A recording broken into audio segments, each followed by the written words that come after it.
Good evening. My name is Joe Main. I'm one of the pastors here. Just on behalf of Wellfleet Church, I would just like to welcome you all here tonight. Again, it's a great privilege for us to be able to host this event alongside Stephen and the guys from East End and the Great War.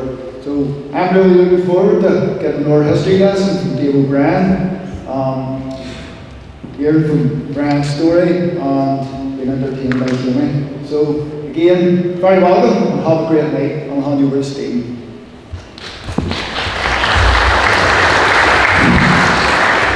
Alright folks, thanks very much for coming on such a miserable night. First of all, we're having to change things around a wee bit because Dave O'Brien's still stuck in traffic. So rather than putting Dave on first, Brian's going to go first, so we're reversing things around a wee bit.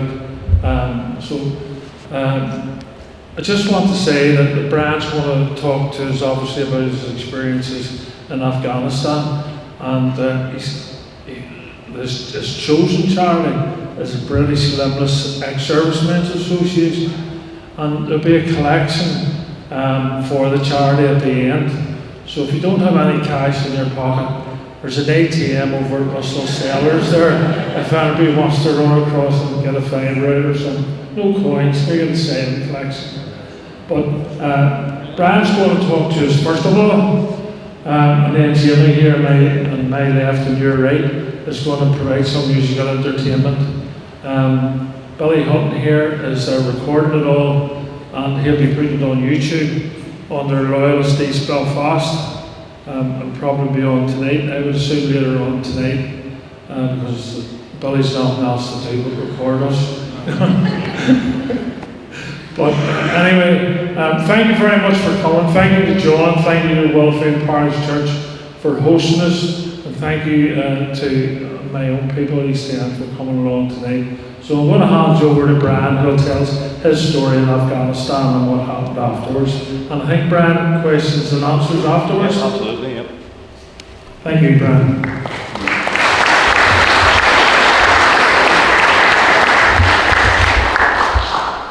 Can you hear me okay? First of all, I would like to thank East End Great War Society for inviting me tonight. I'm a great believer that we all have stories to tell, and I'm here just to share my story. I'm also a great believer that everybody loves a good story, whether it's kids, adults, happy stories, sad stories, positive, negative, war stories. We all love a good story. I'm going to just share my personal story from a short time in Afghanistan and what I'm doing after. But other than that, how are we all tonight? All good? How are you, Steve? How are you? How is it when we get asked that question? 99% of the time, it's usually a positive response. Yeah, I'm good, I'm grand, I'm spot on, dead on. When in reality, we may not be. My name's Brian Phillips, and this is my story. It was around June 2011. I was based in Windsor, south of England. I was a duty corporal that day.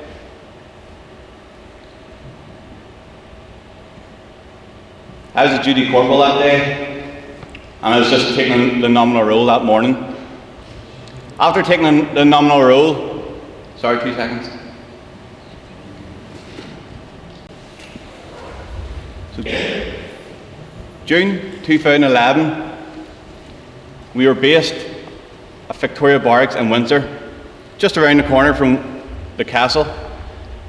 Just a normal day in army life. I was a duty corporal that morning, and I was about to take the nominal roll, called out all the names, and I reported back to the Sergeant Major who was present and who was missing. As I was in the company offices that morning, overheard a phone call, and it was a platoon commander, and it seemed like he was talking to someone further up the chain of command. And it sounded like the battalion needed to provide a group of men to another regiment. So he hung up, and straight away I said, "Sir, what was that about?" And I could speak to him this way because he was the platoon commander on my previous Afghanistan tour. I said, "Sir, what was that about?" He goes, "The Irish Guards need to provide a platoon's worth of men for the Grenadier Guards up and coming Afghanistan tour in March 2012. Bear in mind, this was around June 2011. Straight away, no hesitations, I said, "Sir, stick my name down." He stopped what he's doing and he looked up. "Corporal Phillips, you're just back from Afghanistan. Where do you want to go again?" And to be honest, when I look back on it, there's two reasons. I just came back from Afghanistan and I saved up every penny I had and I bought a house in Rathcoole. I probably saved just over 10 grand and I put it on a deposit. So I wanted a bit of extra money now to do the house up, maybe get a new bathroom, new kitchen, and that was one of my reasons. The second reason was the battalion were about to go on ceremonial duties, standing outside Buckingham Palace, standing outside Windsor Castle, all that type of stuff. And to be honest, the cleaning of boots, the polishing of belts, the pre-inspections, the rehearsals did not appeal to me whatsoever. I wanted to do the soldiering side of stuff, so that was my two reasons. He looked up and said, "Right, go away and think about it, sure." And that's what I done. I went away, I told my friends and my family, and they all thought it was mental, but they all said the same thing: "Stay safe and we support you." So I heard nothing for a couple of weeks until one day I got pulled into the office. "Corporal Phillips, you're one of the last corporals that's been selected to go with the Grenadier Guards on their up and coming Afghan tour." I said, "Brilliant, sir, when do we start?" He goes, "You'll have to box up your room and you'll be moving to the Grenadier Guards accommodation and you'll be living with them 6 months prior to being deployed." And to be honest, that was a brilliant idea, because you want to get to know the people you're going to be fighting beside. You want to know them inside out, vice versa. You want them to know you inside out. We done everything together. We're out on the piss together, we're doing exercises together, we slept in the same accommodation together, not the same bed, but the same accommodation. And we knew each other inside out. They were a great bunch, maybe a bit straight down the line, but they were professional soldiers and a great bunch of lads. But prior to being deployed, you're usually given some leave, and it's usually around 4 to 6 weeks leave. And like any leave, that flies in, you know. And within those 4 to 6 weeks, I just spent time with my 4-year-old son, who I had an ex-partner. Spent time with my friends and family, didn't do nothing special. But again, it flew in, and next minute, I'm back in Windsor on that flight out to Afghanistan. As you land in Afghanistan, you land in a camp called Camp Bastion. This place is huge. It has KFCs, Burger Kings, Costa Coffees, supermarkets. It has its own bus terminals, you name it. It's massive. They say it's the size of a small city like Reading in England. There's like camps within camps. You've got the Americans camps, the Danes, the Estonians, the Afghans, all in one big massive camp.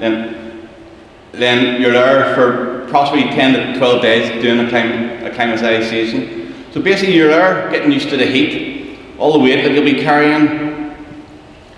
You'll be doing fitness around camps early in the morning, and you'll learn the latest threat on the ground, what IEDs they're using, what weapons they're using in the areas that you'll be deployed to. So you'll be pretty clued up before you're then sent to your outpost. Next minute, I'm on that helicopter, being flown to a place called PB Clifton, Patrol Base Clifton. It's right on the edge of Green Zone, the Green Zone being where the Taliban like to hide. So the British had bases right along this Green Zone, probably spreading out for hundreds of miles.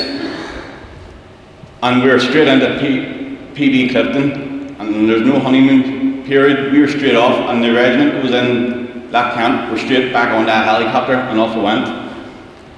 The company is split down into three. You usually get 3 platoons. You usually get camp protection, patrols, and QRF. QRF being quick reaction force.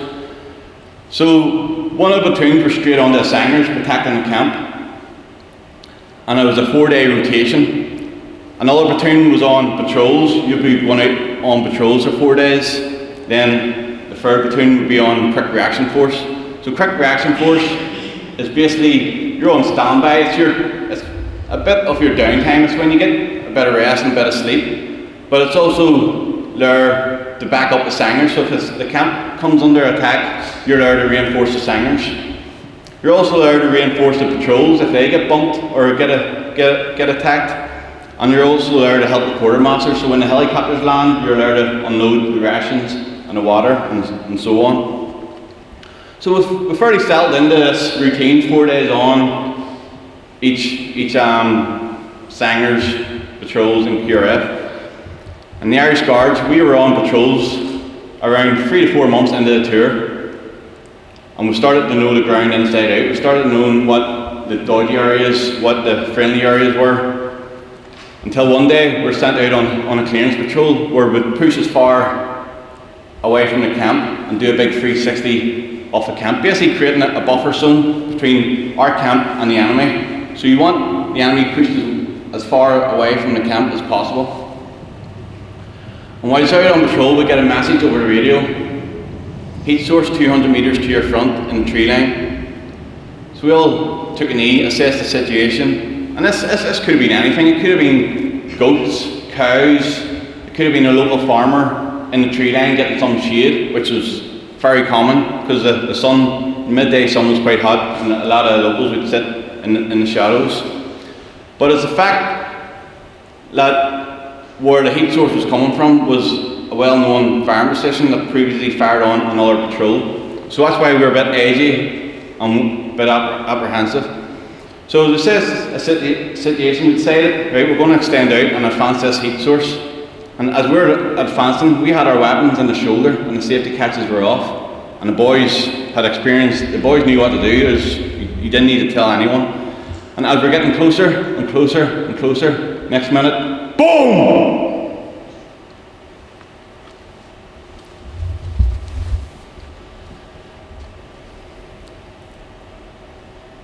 I'm on my back. I'm looking up to the clear blue sky. It was peaceful.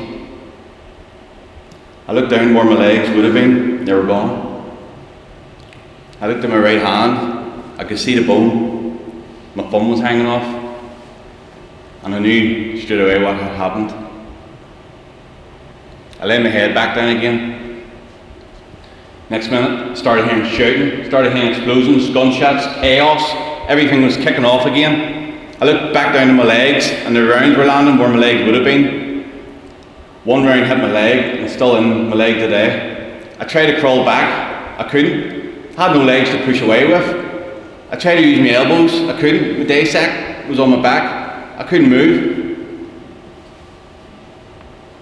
And I said to myself, I'll close my eyes and pretend I'm dead. Maybe they'll fire elsewhere. And that's what I've done. When I had my eyes closed, I said to myself, I'm not opening my eyes until someone says Brian. Or at least I hear an English accent. Seconds, minutes, God knows how long went past. Next minute I heard, Brian! Brian! And I opened my eyes with a big sigh of relief. The relief that I had when I seen my colleagues was unbelievable. I knew at that moment that I was going to be alright. I knew these guys had been trained by the best and they were the best. I knew these guys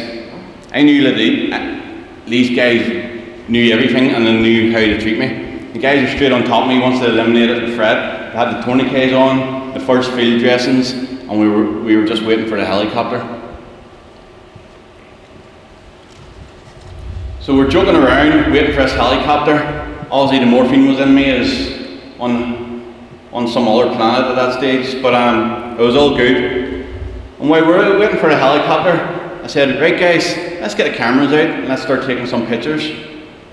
What I'm going to do now is pass around the pictures of me on the scene with my legs missing. If you don't want to see them, just pass them on to the next person.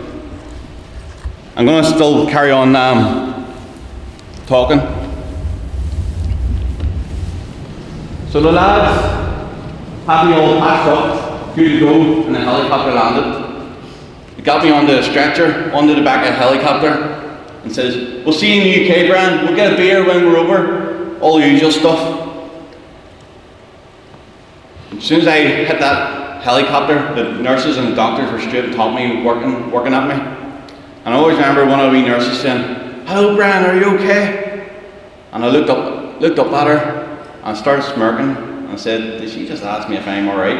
There's me with my legs missing, my flipping hands hanging off. But anyway, I was me out for the count until I woke up in Queen Elizabeth Hospital, Birmingham.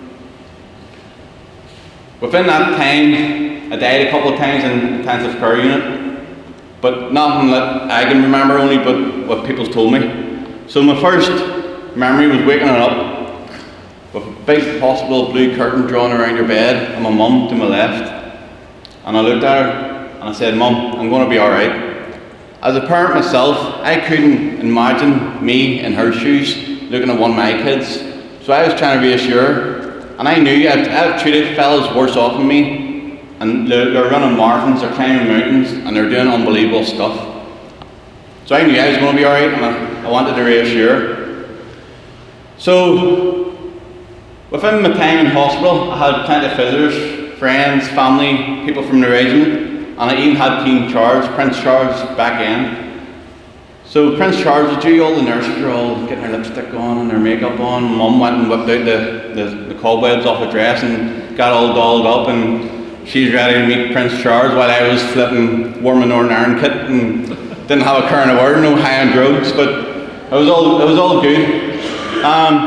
Prince Charles came and he presented me an iPad, and to be honest, I always remember looking over my mum and seeing her. There's pictures on my social media that you'll see me getting presented the iPad from King Charles and my mum in the background with a big smile on her face. And to be honest, I'd made my day no more than getting a free iPad from King Charles. But so I was happy that it made her day. And one visit just before she left, she goes, "Jack's coming to see you." Jack being my 4-year-old son. He says, "Brian, happy days." And off she went. A couple of minutes later, a wee nurse popped her head around the curtain. Says, I heard your 4-year-old son Jack's coming to see you. I bet you're excited." I said, "Yeah, I can't wait. Over the moon." And she disappeared. Later on that evening, I was on my bed thinking. And to be honest, I was thinking the worst. Everything negative that there is was going through my head. Am I going to scare him? Will he recognise me? Will he cry? Will I be an embarrassment to him later down the line? Let's just say I didn't get much sleep that night, but 11 o'clock came, and 11 o'clock was visiting time. It's usually around 11 to 12 just before lunch, then 4 to 5 just before dinner. Bang on 11 o'clock, I could hear the doors opening far in the corridor. And my mum is the type of person you'll hear before you see her. And I could hear her saying, "Don't touch that, leave that alone, leave them alone, leave that fire extinguisher alone." I says, "That's my boy." So as the wee footsteps started getting closer and closer, coming down the corridor, I started getting more nervous again. I started thinking negative. Am I going to scare him? Is he going to bust out crying? So as the steps getting closer and closer and closer, his head pops around the corner and he gives out the biggest, "Daddy!" And he runs up and gives me the biggest hug. It was that moment I knew I needed to get on my feet again. I knew I needed to show this wee man who his daddy is, and that he's not defeated. I needed to be a role model for this little man, and that's exactly what I was going to do. 2.5 weeks I was in hospital for, which is pretty fast for someone in my situation. There's been people maybe in longer with, say, one leg missing. But to be honest, I blame it on all the fruit that my mum was giving me every day, from the wee market stall outside the front of the hospital. So, thank you, Mum. But 2.5 weeks, then I was sent to a place called Headley Court. Headley Court is a military rehabilitation centre in the south of England. It's the best of the best. We had the best nurses, the best OTs, the best physios, the best consultants, the best prosthetic people, you name it, we had it. So I was very lucky for someone in my situation to be sent to this location. So after you've healed up, you're then casted for sockets. So it's like getting a plaster cast if you broke your arm, but for your stumps, we call them stumps. So the remainder of your leg, in the amputee world, we call it stumps. So they make a cast of each of your stumps to then turn it into like a carbon fibre socket, which they then attach the prosthetic leg onto.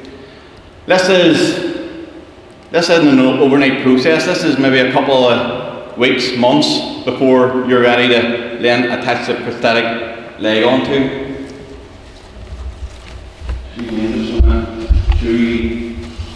This is a different case leg.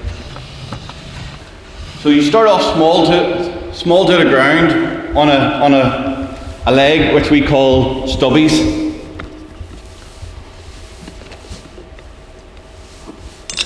So they're basically like kids' running blades. And the reason they start you small is because of your centre of gravity. You have less height to fall from. So you're not like a fallen tree. Only when you put these on, you're a lot lower to the ground. So I'm going to put these on and show you roughly what height and so on.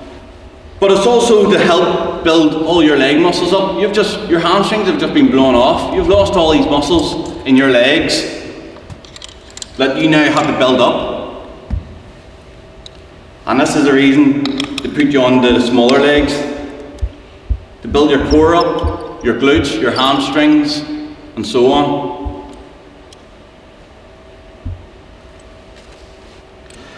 So you'll probably see I'm quite popular around Christmas time. You know, they're always looking dwarfs and one of the else areas. So any bookings, just get my number after. But yeah, you start nice and low to the ground, and you start inside parallel bars, so you can hold on to. Because I might walk half decent down these, but at the start you're constantly falling over, because your core just hasn't been built up yet. So you walk in parallel bars, holding both hands, and you do this for maybe a couple of weeks, and you build it down to one hand and no hands. Then they'll have you outside the bars. They'll have you carrying medicine balls or sandbags as if it's like you're shopping. So they're trying to get you into a normal life. They'll then put you outside on different terrains, different surfaces, stones, sand, pebbles, slopes, steps, curbs, and they're just trying to get you used to it before you then venture outside into the real world. So these wee legs, we call them stubbies. I do everything in these. I still use these every single day of my life. These would be equivalent to my wheelchair. So if I get up in the middle of the night to go to the toilet, I throw these on. I don't jump in a wheelchair or throw the big legs on. I use these wee legs.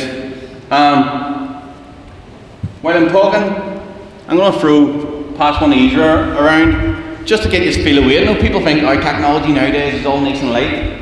You'll be very surprised. In fact, I'll pass one round each side of the room. So walking on your stubbies is a couple of months down the line until the physios think you have enough leg strength, core strength, to then move on to the taller legs. So the taller legs, the technology nowadays, there's like 6 microprocessor chips in those. You have to charge them up once a week. And basically if you're going downhill, those legs will then know how much resistance it needs to put in that leg. So you'll see like a wee hydraulic shock at the back when you bend the knee. So once the physios think you're ready, move on to that stage. It's the same old process again. In the bars, 2 hands, 1 hand, out of bars, in the hall. And you're just building up even more different muscles that you wouldn't have used on these legs. And it's the same old process of going outside, working on steps, curbs, ramps, hills, sand, pebbles, just different terrains until they think you're good to go. So I got this stage of living a normal life. I could take my wee man to a park using my prosthetic legs. I could go shopping using my prosthetic legs. I was back to where I needed to be. I was living the best life that I could possibly live with someone in my situation. So I was now top of the world. And the way Headley Court worked, usually done 6 weeks on and 2 weeks off. So, and this, to get to those legs was maybe just over a year down the line from my initial explosion. So I was back at Headley Court for a stint at rehab, and one morning I went to put my sockets on when I got a sharp pain. It's like, whoa, this isn't normal. So I took my leg off again, checked the liner, checked the socket, just looking for any wee bumps. Put my leg back on, and I got a sharp pain. So I went and seen my consultant, who then sent me away for an x-ray. And he says, the x-ray results came back, and he says some long medical word, but basically bone growth. I says, alright, how do we sort that? Goes, you go away, get an operation, carve the bone away, and it'll be all nice and smooth. So because my legs were blown up, my bone didn't know where to grow, and my bone started growing out to the right hand side. And as the bone grows, they grow in like wee spikes, they're called spurs. They grow out into wee sharp bony spikes, and mine started growing out the right hand side. So every time I put that socket on, the socket was pushing against my skin, pushing against the bone and causing severe pain. So I said to him, so how do we sort this? He said, yep, go away for an operation. Go away for an operation, get it all carved off, and that's how we fix it. I says, bright and happy days. So thank you. So as I went back down to the ward, one of the nurses broke it more down in depth. Goes, prior to your operation, you'll need to be in your wheelchair, or you'll need to come off your legs for 2 weeks. So you'll be in a wheelchair for 2 weeks prior to your operation. I was like, alright, I've just worked my nuts off to get back walking again. Now someone's telling me I'm going to be back in a wheelchair where I didn't want to go. So I was like, alright. Goes, then you have your operation, 6 to 8 weeks minimum of healing time. I was like, flip, the weeks and the months just kept adding on to me. I've just done everything to get walking again. Now people are told me I'm going to be 2 to 3 months back in a wheelchair. I says, alright, that's not so bad. So then, once I heal up, to put the legs back on and off I go. Goes, nah, you'll need new sockets. I was like, geez, so there's another couple of weeks waiting for sockets, maybe even over a month, just to wait for a new socket, because when you get the operation, they carve the bone away, so your stump then changes shape. And because the sockets are custom made to your leg, they need to make new ones, all because of a bit of bone growth. So I'm looking at a minimum of 5 months in this wheelchair.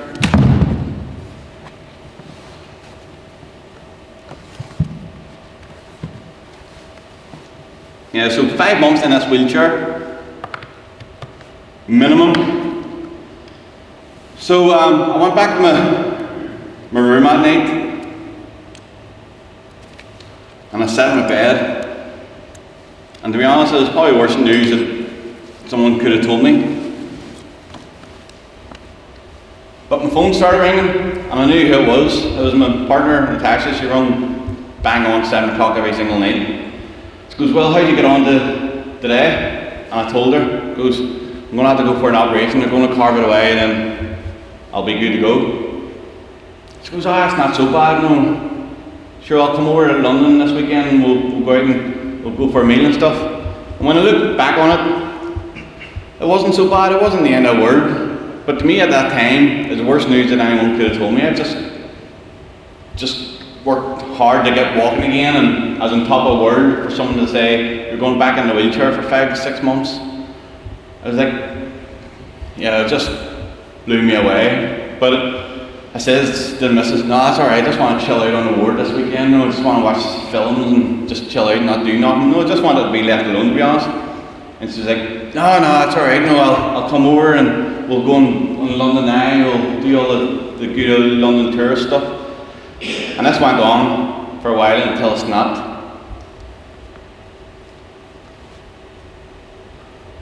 And I said to her, I don't ever want to see you again.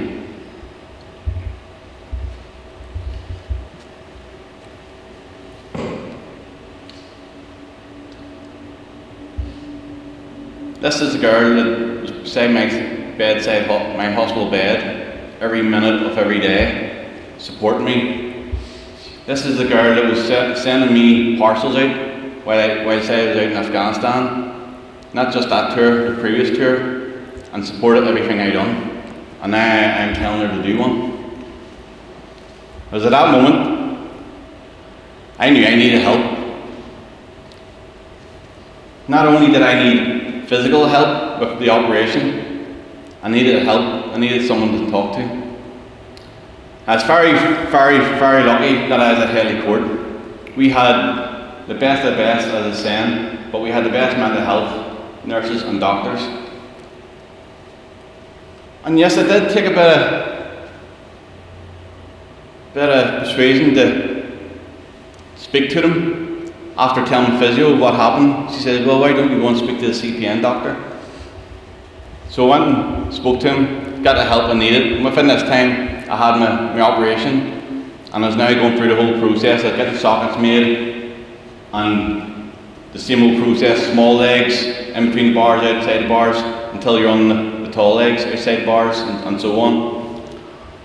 So I was back on the high again, I was back walking again. This is maybe, like I said, 6 months from being told that I needed an operation, so it wasn't an overnight fix again. So I was back on top of the world. My phone started ringing. And within this time, myself and Natasha, we were texting each other and a bit of small talk, but this time I decided the answer. And the conversation started as if it never ended. We got on brilliant. She came over that weekend. We went into London. We had a lovely meal. We seen the London Eye and all the usual good old tourist stuff. And I dropped her back to the airport that night. And I went back to Headley Court. So I was sitting on my bed at Headley Court. I started thinking again. I started saying to myself, I'm going to have more surgeries down the line. I'm going to have more bad days. But that's exactly what they are, days, and those days will pass.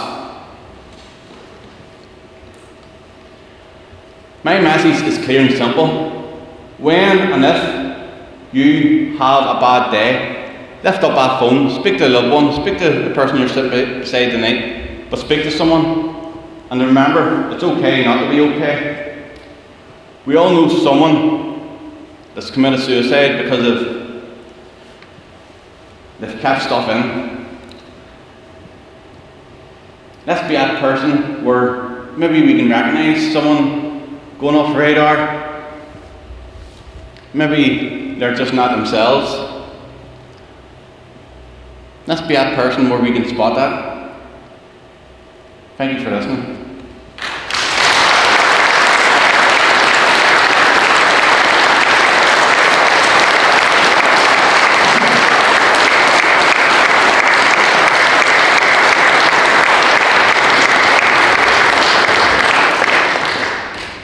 Now, if there's any questions, I'm happy to answer. And don't be scared if I've had all sorts. No, do you still have your nuts? Yes, I do still have my nuts. Why do you wear shorts? And to be honest, the shorts one is quite a common one because if I'm out and about, they usually get caught up. If I wear trousers, they get caught up at the back of the knees and they start ripping. It's also if it's windy, you just look stupid because you have wee floppy trousers flapping about down at the ankles. So it just looks stupid. It's also if you're in a busy place like Subway or in a shopping centre, if you're wearing shorts, people see that and they just give you that extra couple of inches of space that I need, to walk. Where if someone clipped my heel, I'd go down like a ton of heavy stuff. But yeah, that's why I wore shorts, just so it's physically people can give me that space to get walking again. But yeah, feel free. Any questions? There's no questions that I won't answer.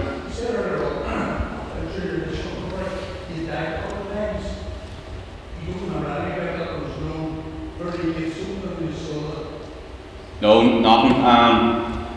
People say that as well. No, did you see the light and stuff like that? And to be honest, I didn't know. I was only going off what the doctors and people were telling me. And they log everything in a book, and I've got them. You get to keep that book, which is quite interesting. You get the point of the book. It starts from there's like articles written from the doctors and nurses that were on the helicopter. So once you're on, the book then starts. That goes for everybody who was injured. No, the book starts from the point of injury by the helicopter pilot, even the nurses and doctors, to the people that treated you in Camp Bastion, which I can't remember, the airplane staff that then managed you from Afghanistan to UK. Then, so you've got this book, but no, I didn't see anything like that. The long way out, from you get on the helicopter before you. So 3 days, which is quite going. They don't mess about. You're straight on. They'll do the temporary work in Camp Bastion, and you're straight. They try and get you to the UK as fast as possible because they've got the better stuff. But 3 days once I initially woke up to remember. Yeah. So it's quite a fast process.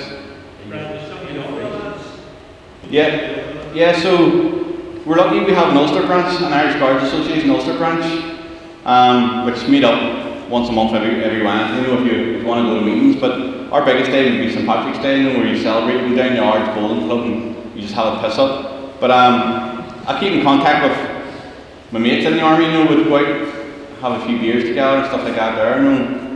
But sometimes it's not the army you miss, it's your friends, isn't it? It's the guys that you would have fought alongside. But yeah, just we're in a setting now where we can message anyone on our mobiles, and with social media, just so easy at our hands. But which is a good thing sometimes and a bad thing other times. But yeah, I still speak to a lot of guys. No, not that day. Just myself that day. But sometimes you feel guilty because you put those guys in that situation. And one of my biggest guilts which would sort of keep you awake at night would be, I get my mum that knock on the door. Someone from the welfare team walked up her path and knocked that door, 2 guys in a suit.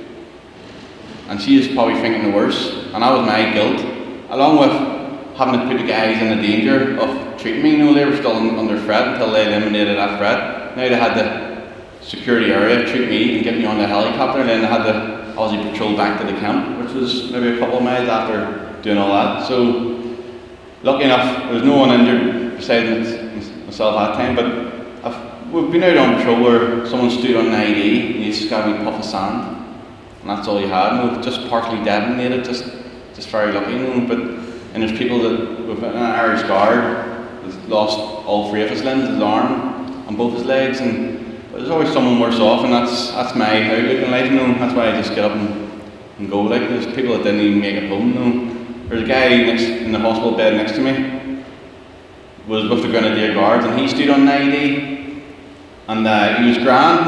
He lost below knee, and when he was injured, he was still chatting away. But there was an error within the hospital, and they put a tube down the wrong pipe, and he ended up being brain damaged for the rest of his life. So it's crazy how something you think you're going to be grand turns out, and you're one of the lucky ones. Yeah, I'm paying free now. Another story is I done away with the sockets. I went and had private surgery over in Australia where they put a titanium implant into your femur bone, leaving a wee bit of metal at the end of coming out of the end of your leg, which, as you just seen, just kicked the stags on, wee Allen key, and off you go. So with sockets, you would have had a lot of, because I'm above knee amputee, you would have had a lot of chafing, a lot of blisters, a lot of bleeding, sores, you name it. And it's like, and if you're in hot weather, you would have needed to. It's like you're watching when you're on holiday, your watch expands, a bit like that when you're in hot weather. So you need to take your socket off and cool your stump down, stuff like that there. But no, I'm pain free now thanks to that operation. Like say, I wore my legs, whether they're short legs or tall legs all day. Where before with sockets, as soon as I was in the house, my legs would have came off, and I would have been in that wheelchair, resting on the stumps. You get used to it, and I think it's you gradually build it up. But I have some weight, yeah. Well, it was a good old saying in the army, never volunteer for nothing, But no, I definitely don't regret it. People may say, you're stupid for volunteering, but it's one of them things, it happened. Do I regret it? No, not really, no. What's your support like nowadays? Sorry, what was that? What's your support like? What is the support,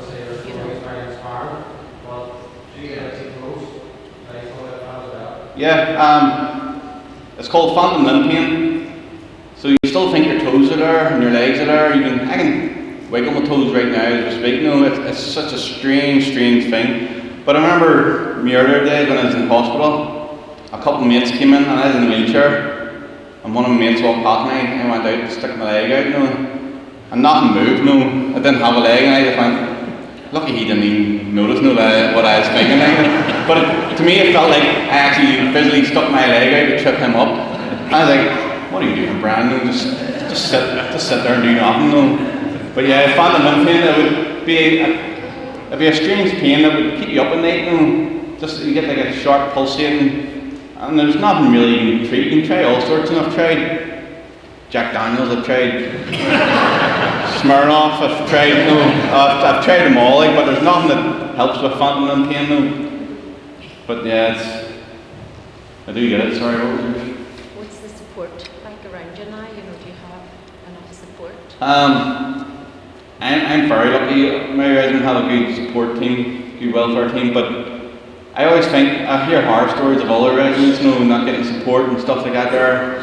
Sometimes when you ask them, I says, well, have you asked? No. I says, well, they're not mind readers, if you go and ask for help, hopefully you'll get it, if you ask the right people. But sometimes one person can ruin a reputation of either a regiment or a charity.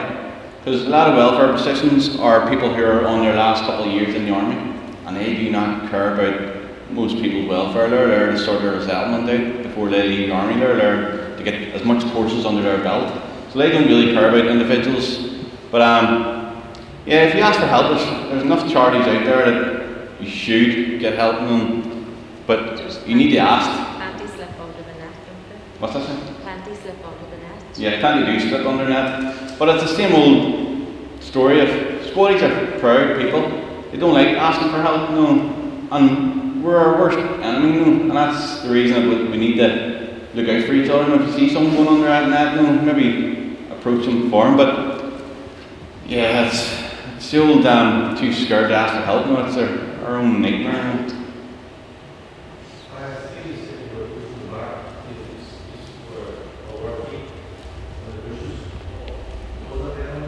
Yeah.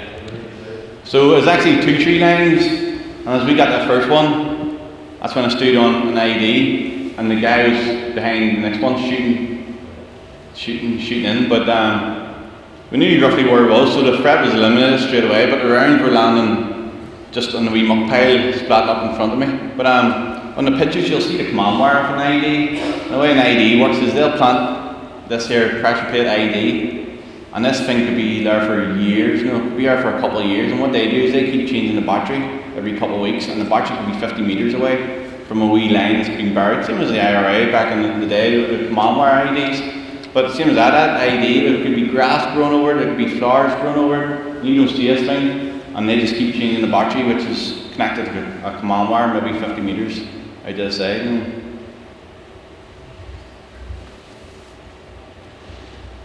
Thanks so much, everybody, and enjoyed the questions. I want to thank Brian very much for, I don't know how to describe it. He had us laughing and he had us crying at the same time, but it was really good and very informative and worthwhile coming tonight. So thank you very much, Brian.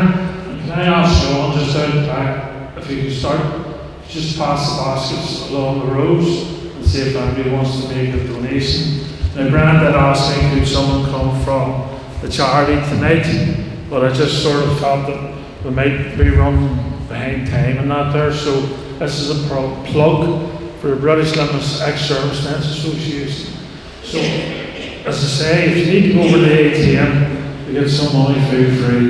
But in the meantime, I'm delighted to say Dave O'Brien has arrived. Well, I can't see him, there he's there, the light shining off his dome. But delighted Dave's here. So Dave, just before you come off, Jamie's going to give us a wee bit of musical entertainment. And Jamie is a member of Bonnie McCartney Family Flute Band, and he also guests for Albert Bridge Accordion Band.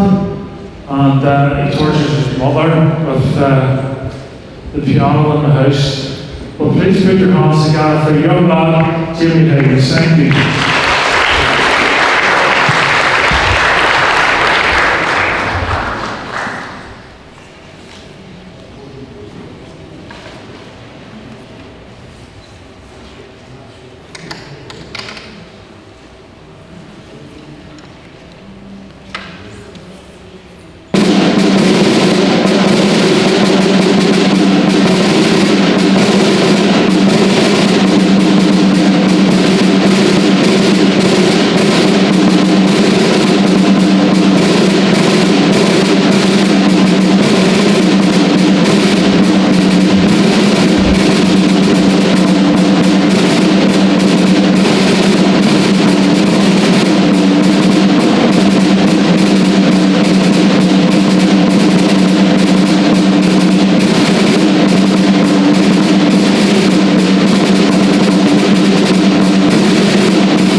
very much, Jamie.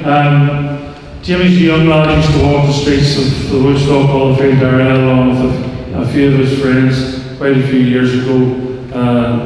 Pretending to be a flute band, and we all remember that of people that live locally, and he's getting embarrassed, but there you go. At least he has carried it on and to do what he does today, which is absolutely fantastic. Jamie, thanks a million.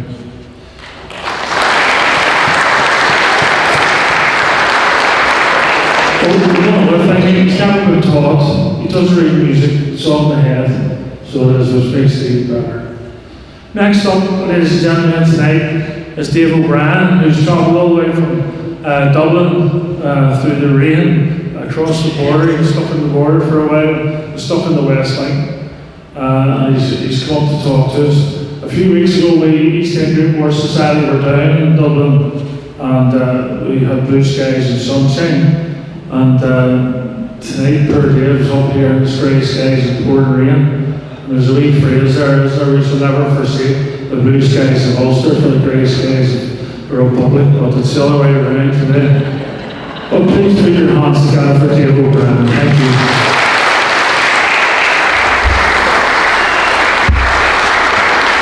Story, if you know what I mean, but I did spend a lot of time kind of researching, heroes, and now we're in the presence of a real hero, so it's an absolute honour. And I had a horrible day today.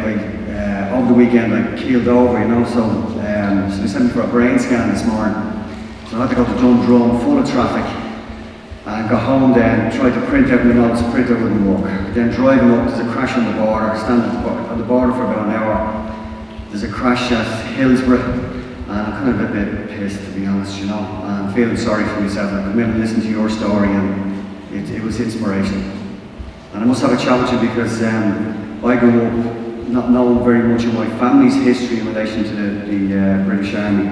But I had a great uncle in the Irish Guards who was a Sergeant Major in the Irish Guards and was wounded in the First World War, but I know absolutely nothing about him. Only one photograph that I think I recognise, I know who he is, but I must, if you know where to find out some information about it, I'd appreciate that. As I say, every year, or most years, Stephen says, will you do a talk about this, that and the other, and I think, I know very little about this, and he kind of makes me, extend myself and learn myself, so even though I'm kind of up here kind of sharing information, I'm learning all the time, because every time I come up here I have to learn, and I have to learn about my own city, because what we're talking about tonight is what was Dublin like in 1922. So 1922, we look at a number of different, topics. Dublin was not the nicest city in the world. It had a worse infant mortality rate than Calcutta. It was, a massive dirty slums. There was the lovely Georgian houses, so there was a very kind of, two-tier system in Dublin.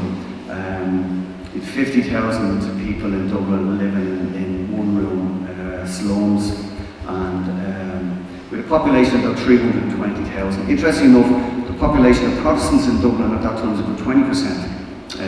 Around the island, the 26 counties was about 10%, but a lot of Protestant population in Dublin at the time. They'd moved slightly out of the centre of Dublin, they'd moved to more affluent areas of the south side and down to the likes of Blackrock and Killiney and Dalkey, where the likes of Bono and all the people with money now live, So anyway, this is a picture of Dublin after the 1960 rising up the famous GPO. So if you're looking at the destruction of Dublin, Dublin wasn't a nice place in 1922.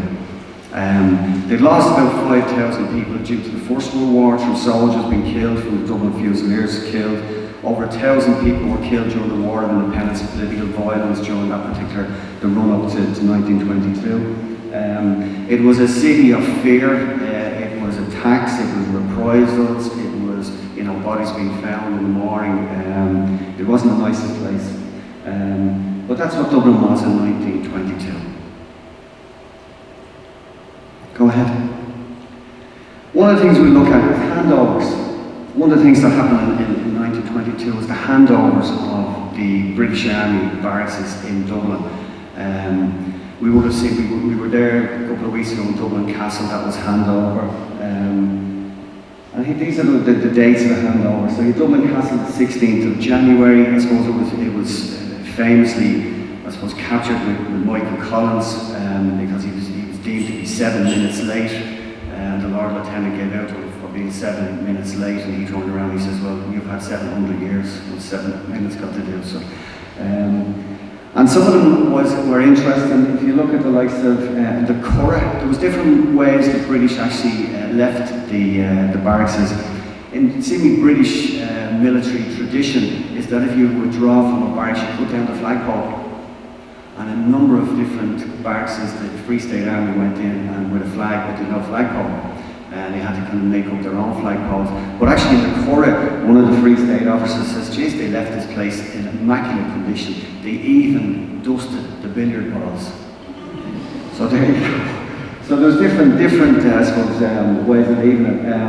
You had the Royal Barracks, you know, the big one, Collins's Barracks, which was the biggest British Army barracks in the world in its day. Housed around 5,000 soldiers. So that was evacuated on the 17th of December. Interesting enough, at that particular time, there was about 57,000 British Army personnel in Ireland at the time. And the revenue spent by the British government in Ireland decreased from, 500,000, 500,000 to 38,000.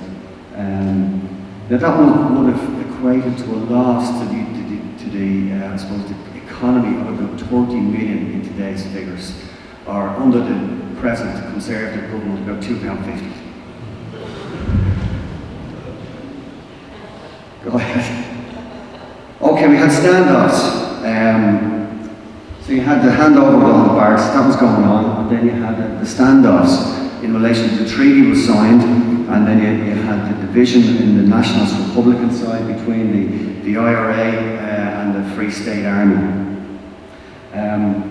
As Brendan Behan says, the famous Irish playwright, he said, the first thing on the agenda of anything Irish is to split, and I suppose we've all experienced that.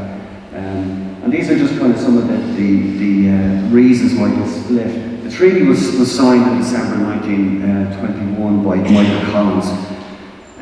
Big argument, why didn't De Valera go over and sign it? Why wasn't De Valera there? De Valera knew that there was no republic. The British were never going to give a republic, but he needed something to go forward by, so Collins was sent over. So Collins sent it over. As a part of the Dáil then, they dissolved the Dáil, which was declared in 1980. So the republic was gone, right? So it was gone. There was an argument over the oath of allegiance because all members of the new Dáil had to swear an allegiance, an oath of allegiance to His Majesty the King, and that was a problem. Partition was a problem. But the Dáil was ratified democratically by the Dáil. It was passed by a general election. But the argument and the counter-argument was the Free State were saying that they were upholding democracy because it was elected by the Dáil and by the people, whereas the IRA was saying that there was an undemocratic threat of war from the British because Lloyd George said if you don't sign the treaty, he would unleash hell. So that was the kind of the rationale for opposing the treaty. So these are just the timelines. We'll go through that because it's going to be a bit boring, but these are just the timelines of the treaty. Go on. And again. Okay, this was kind of the catalyst of how the Civil War kicked off. So Henry Wilson was probably the most senior British Army officer in 1918. He was the professional soldier who was given the credit for actually bringing the First World War to a successful conclusion. He was a Longford man from Ireland. He was an Irish unionist. At this particular time, he had left the army and he was a political advisor, security advisor up here in Northern Ireland. He was assassinated in London. He was after opening a war memorial in London or in Liverpool station, and 2 IRA men shot him dead. Now, at this particular time in Dublin, you had kind of like parallel governments, parallel armies. So the IRA had taken over a number of strategic buildings like the Four Courts, Progression Hotel. They had set up their own kind of parallel courts. So you had kind of 2 jurisdictions running side by side. But when Wilson was killed, Churchill gave an ultimatum to Collins: either you go in and take them out, or we'll go in. And the British had a plan to go in and take over the forecourts and get the IRA out. Macready, who was the commanding officer at the time, said no, don't do that, because he could see what was happening. And this is what the Republicans actually wanted, because the British went in, both sides of the Republican movement would come back together again, and this was the fear of Macready. So Churchill told Collins, either you go in or we will go in, but he then offered Collins British Army artillery to attack his ex-comrades in the IRA. So Collins then used British Army artillery and attacked his ex-comrades in the IRA. And that was basically the start of the Civil War in Dublin. There was a battle for Dublin. Go ahead there, please. There was a battle for Dublin which lasted a week. It was that's the forecourts there. That's the artillery that the British had given the Free State Army.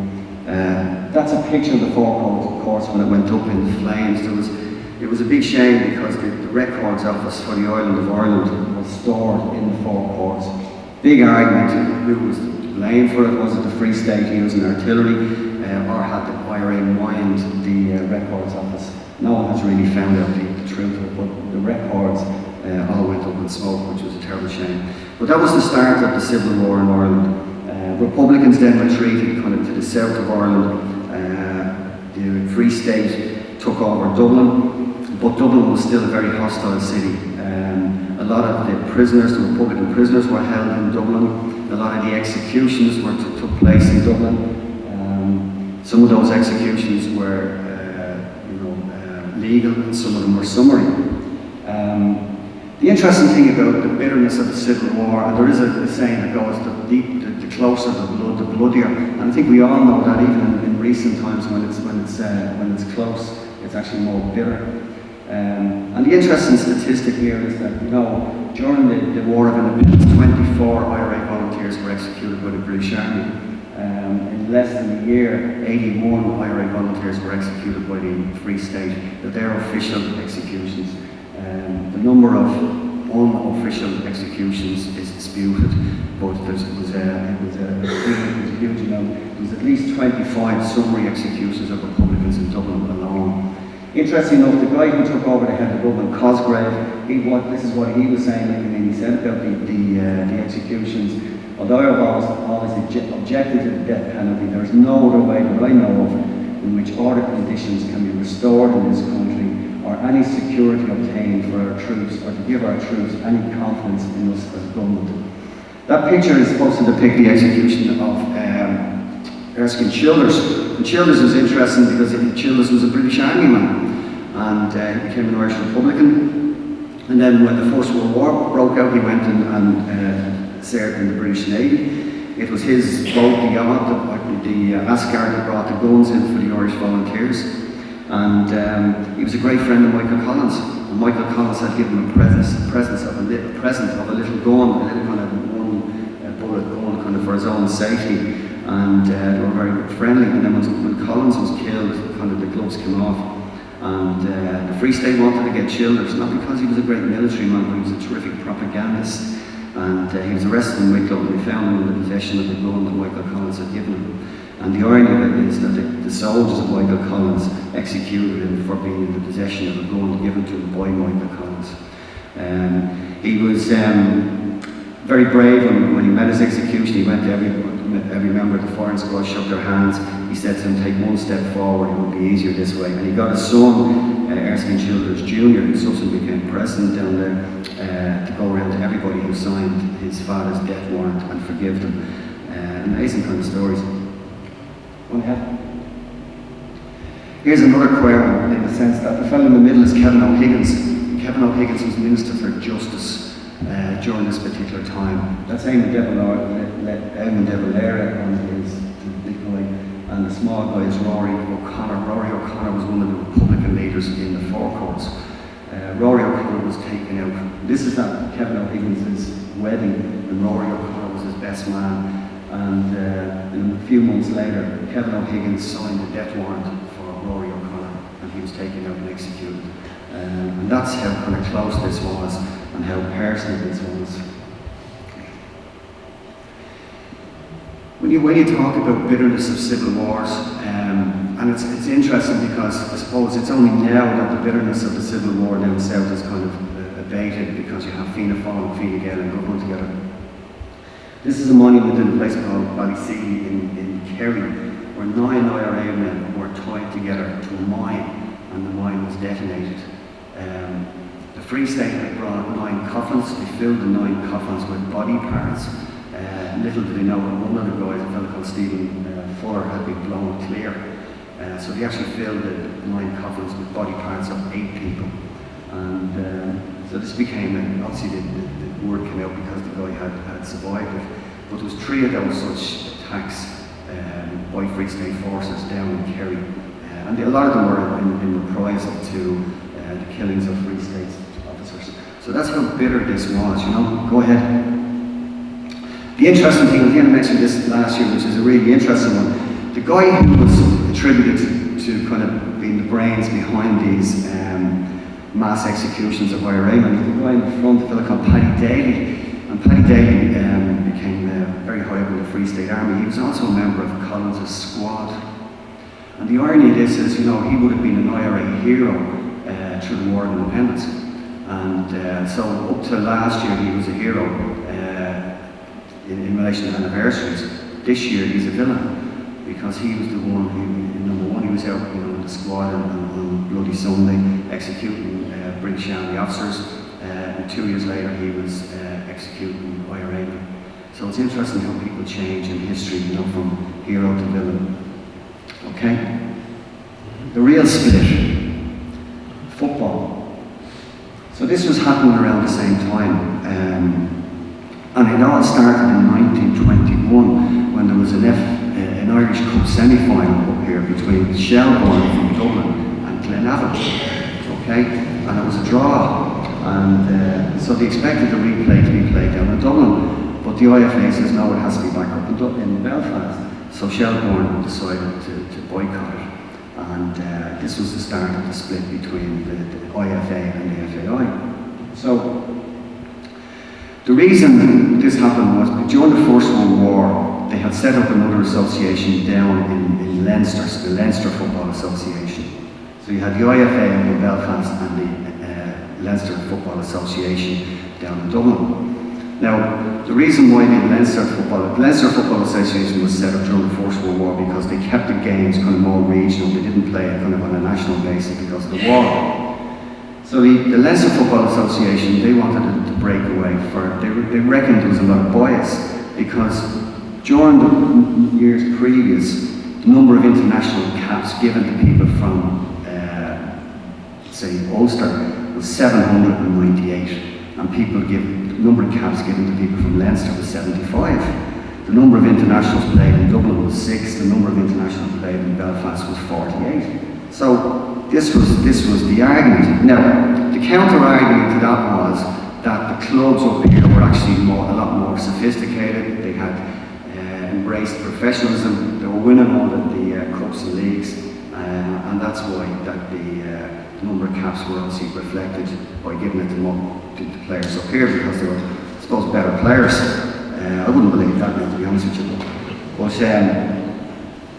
so anyway, the Leinster Football Association broke away, and they had their inaugural cup final in 1922 in Dublin, and that was between St James's Gate and Shamrock Rovers.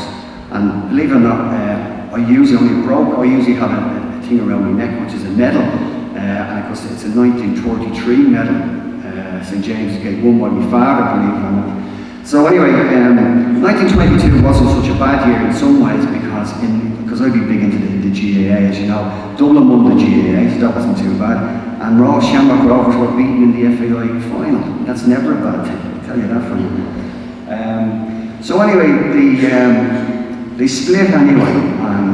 But one of the big things that the IFA had that the Leinster football didn't have was international recognition, because the British associations always played, you know, the home internationals, and that was a huge thing.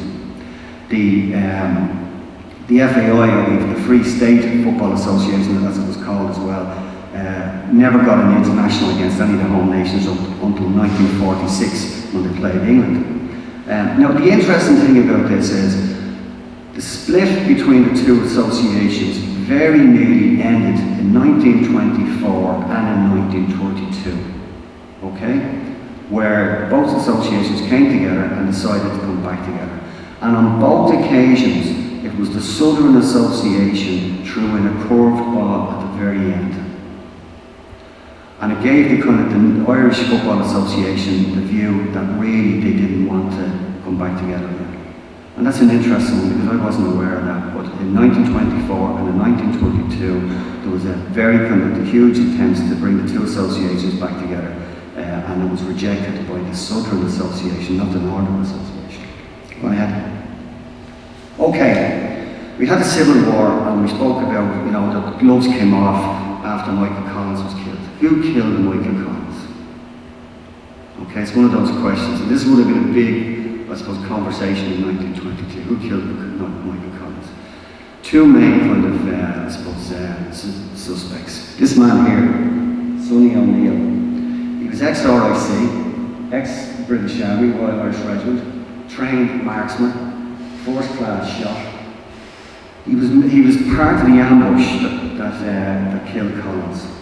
He was moved out of Kerry very quickly after the ambush, which kind of gives you a feeling that they want to get him out of the way.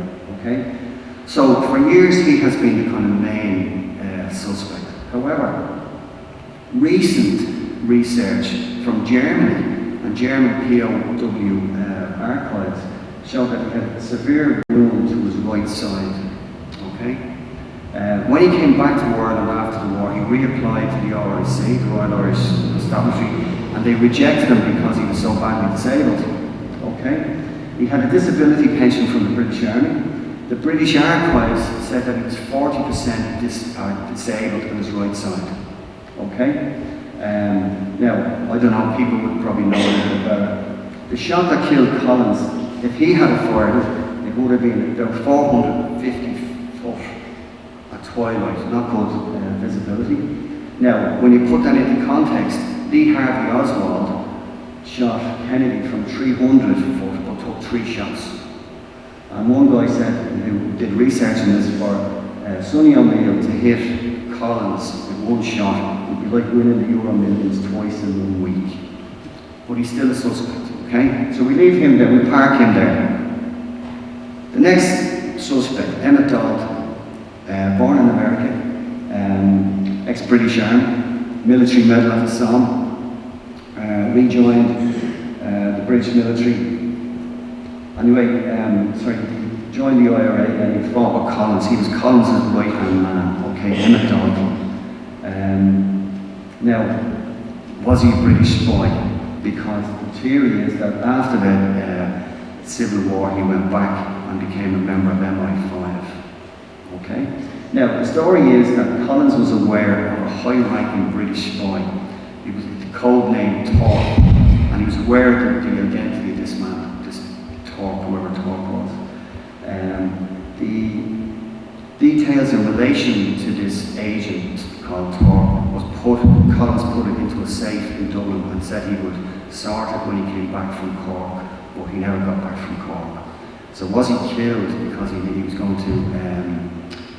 to show or find out or tell people who Torp was? So Emmett Dalton is the guy who people think that possibly killed Collins. Now, the wound that killed Collins, there was a big wound in the back of his head. So there was a gaping wound in the back of his head, and the cap, there was a big hole in the cap at the back, okay? And a lot of people were of the view that there was just one entry wound, and that was the big hole in the back of his head, so he would have been shot from behind. So it would have been, people would have said it was more like a Mauser wound or a wound into the back of the head. When they were in Cork, they were going on patrol or tour around Cork. Emmett Dalton was in charge of the logistics. And when they went through Bale na Blah, the mouth of the flowers, that's what it's called, the IRA knew that he had gone through the Bale na Blah. And for some reason, they came back the same way, which is seeming, against all the kind of rules of military procedure. But, and this would have been Emmett Dalton's choice to do that. So was it Emmett Dalton? The interesting thing is when he died in the 1950s, he asked to be buried as close as possible to Michael Collins.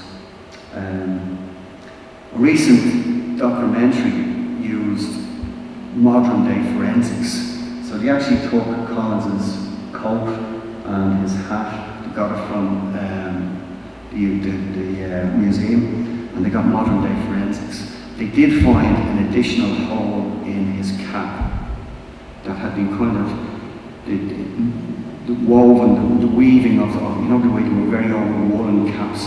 So the hole was in there, but naked eye wouldn't have seen it. Okay. So they are of the opinion that he was killed by a rifle shot, which kind of points the finger more at Sonny O'Neill than Emmett Dalton, but we will never know. But one of the things that many people are very interested about, who was this British spy that Collins was going to uncover. And I was in an old bookshop, an old second-hand bookshop in Dublin, and I came across this book. England's Greatest Spy, Eamon de Valera. Believe it or believe it. So come here, show of hands. Who thinks Emmett Dalton shot him? Yeah. Who thinks Sonny O'Neill? Nobody can answer. Right, go on ahead. But that's one of the questions that nobody knows, still nobody knows the answer. Okay.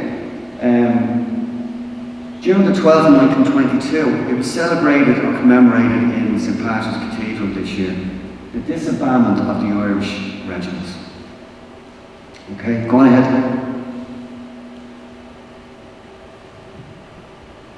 So, what was happening here was that the British were of the opinion that the Irish regiments would still remain. But the Free State said no, they can't remain. Okay? Because they wouldn't allow recruitment to the regiments in the Free State. Now, what happened then as well is there's a thing there called the Geddes Committee. A fellow called Sir Eric Geddes, he was like a Minister for Finance.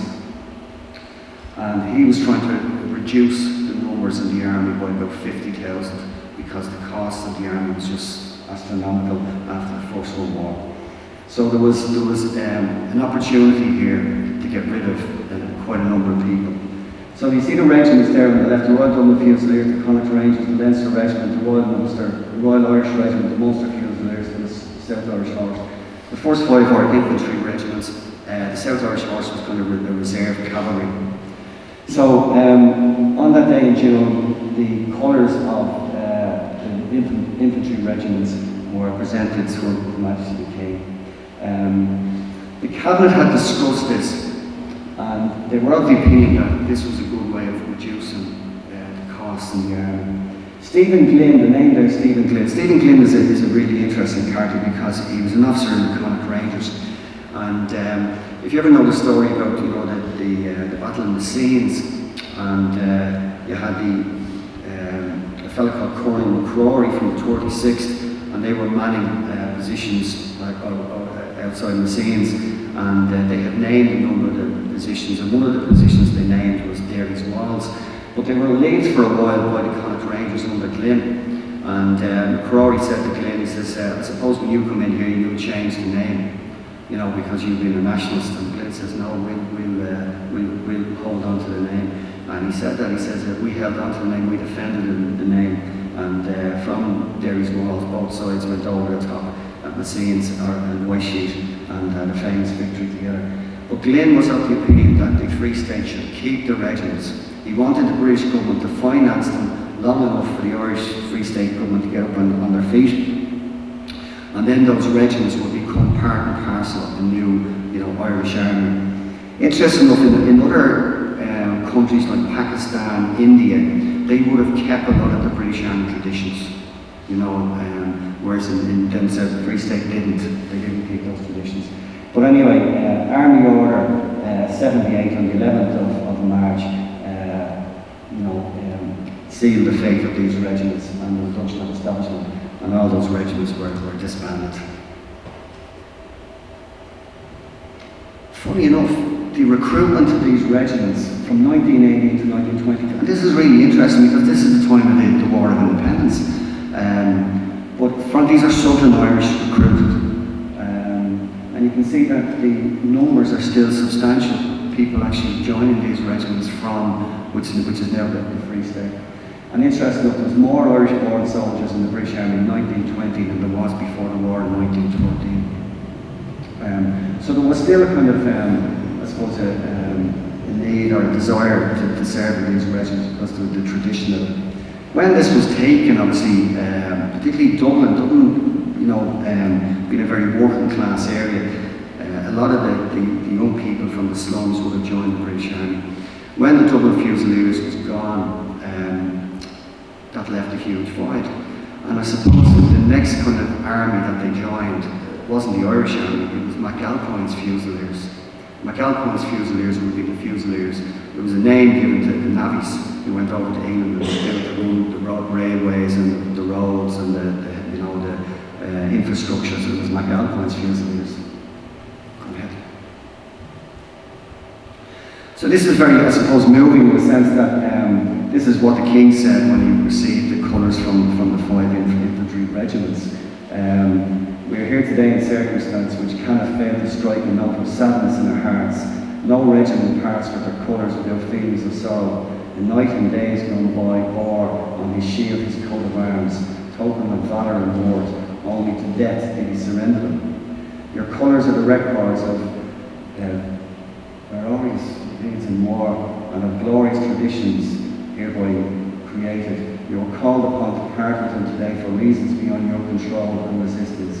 For you and your predecessors, these colours have been reverenced and guarded as a sacred trust, which trust you now confide in me.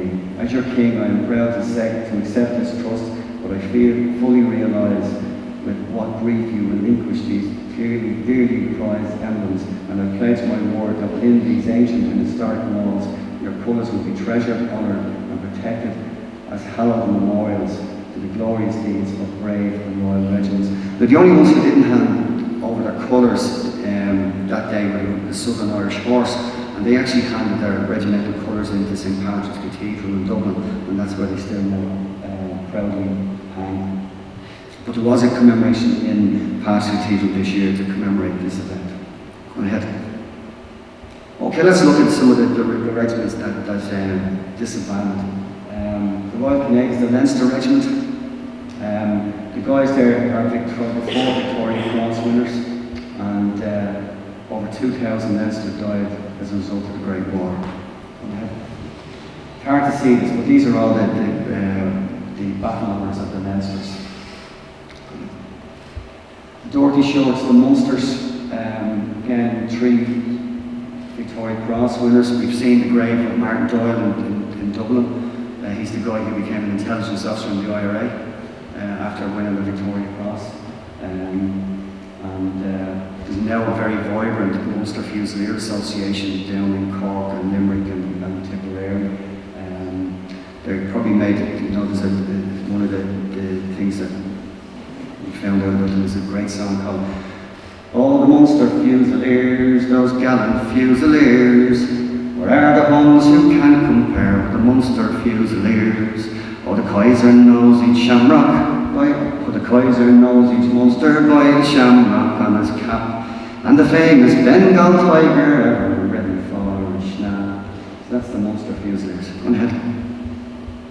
And again, all their battle honours, huge history. A lot of these regiments were founded in places like India back in the 1800s, and fought in every war, every engagement, every South African War, Burma War, all the engagements in the First World War.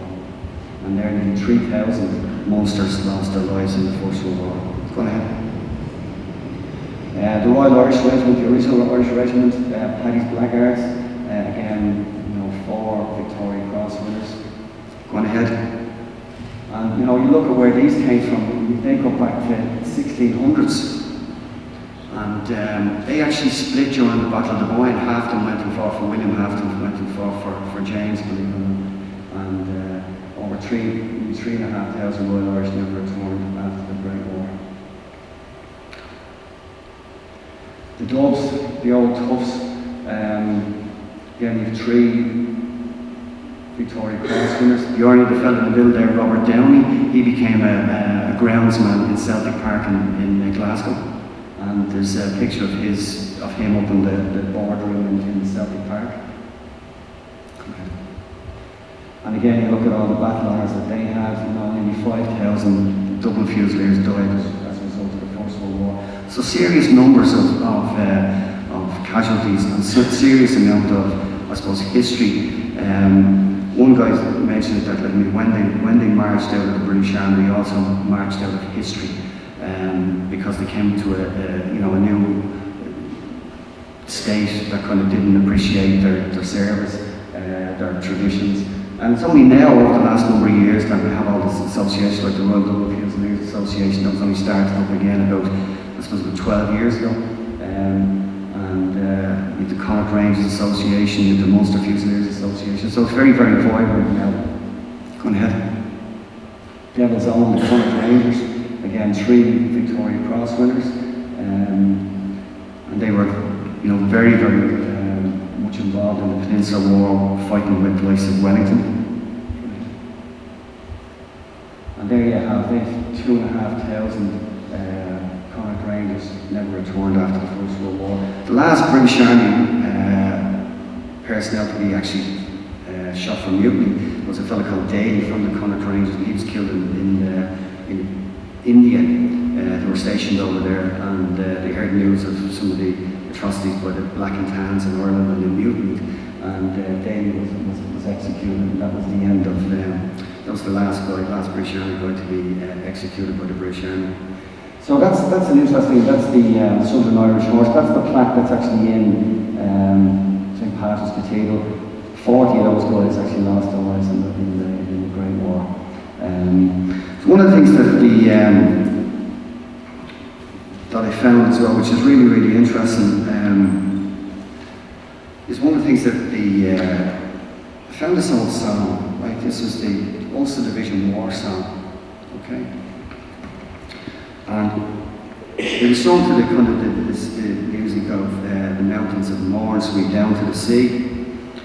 And while I was at the annual ceremony of remembrance this year, the British Legion in Dublin, in the middle of it, there's a song about the Irish Brigade, and it's sung to where the mountains of Mourne sweep down to the sea. So the exact same, different words, but both divisions were actually using different words, but the same song, and both of them kind of had similar sentiments. They were talking about women, they were talking about winning. And this is the one from the Ulster Division's War song. Now the last time when writing you asked me to say what the fine Ulster lassies were doing today. They are knitting and sewing and cheering us on, and keeping back tears with the men folk are gone. They will only have sweethearts who fought for the flag, white feathers to them that backward did lag. For the honour of the men under Wallace CB, where the mountains of Mourne sweep down to the sea. In the Irish version. There's many a colleen with tears in her eye, from Killarney to Dublin, no cheek will be dry. But we're not far boasting about the conquests we've made, for what girl can resist us, the Irish Brigade, the Ulster? Now when we're done drilling and gone to the front, sure the Kaiser will stop, boys, that's enough. It's then we'll return to good Wallace CB, where the mountains of Mourne sweep down to the sea. Now when the Kaiser's world empire is shrunken and thin, and we're billeted smugly in spacious Berlin, sure under a Berlin sky we'll hold a parade, and show them the boys of the Irish Brigade. So it's interesting, isn't it? There's two kind of different songs that the two sets of soldiers would have sung. And I just thought it was nice considering all the crapology about the songs and all that thing. That was just nice to kind of throw the two songs together. I'll just finish up with a little thing I found about, as I have to, because the Dublin Fusiliers. And so it's a little poem that was written about the Dublin Fusiliers, which is interesting. song as well, but I don't know how to sing it. You've heard about the Light Brigade and the deeds that they have done, of other regiments and the victories they have won. But the pride of all the armies, dragoons and carabineers, was the noble band of warriors, the Dublin Fusiliers. Well, you've heard about the wars between the Russians and the Brits. The Tsar one day was reading an old copy of Tibbets. When a general came in and threw himself down in tears, "We better run back to Moscow, here's the Dublin Fusiliers." The Tsar commenced to tremble and he bit his upper lip. "Begorra, boys," he says, "I'd better take that tip. The devils come from Dublin, and to judge from what I hear, they're demons of militia men, the Dublin Fusiliers. With your left foot right about face, this is the way we go. Charging with fixed bayonets, the terror of every foe. The glory to our Ireland, as proud as buccaneers. The terror of creation are the Dublin Fusiliers." Guys, I hope that was okay. I'm a bit kind of messed today because I don't know about my head and that type of stuff, but I hope it was some learning in it. That was Dublin in 1922. There was, say, a lot going on in the city. There was a lot of violence, a lot of splits, a lot of disbandments, a lot of changes in people's lives. It was, I suppose, a watershed year. A lot of, I suppose, what we're doing down there at the moment is coming to terms with the legacy of that civil war. And as I said, like, I mean, it's taken us 100 years to get over that civil war. Even when I was growing up, everyone knew whose side of the fence you were on with a paper you read. It was either the Irish press, you were Fianna Fáil anti-treaty, or the Independent, you were pro-treaty, Fine Gael. That is clouded now in a sense because both of them are in government together. But it's taken 100 years for us to kind of get over that civil war. Still a lot of stories are coming out of the atrocities, the naked kind of hatred of neighbours, brothers, family. You know, Owen McNeill, who was very much on the Free State side, his son was killed on the Republican side. So it was very much kind of ingrained in families, and it took a long time to get over it. And people say to me, you know, people come down and they say, "Oh, yeah, Jeeves, are great down here, you know, it's a great society." And I said, "Well, hold on, it took us 100 years to get where we are, you know." So don't be too harsh on yourself. It does take time. Thank you very much.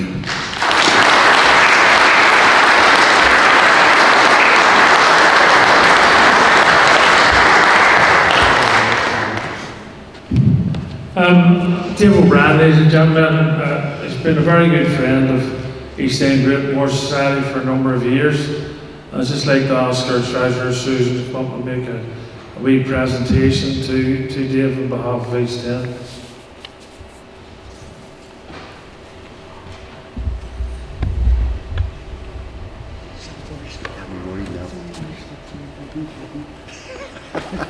You're a star, will you? Thank you very much. Thank you very much.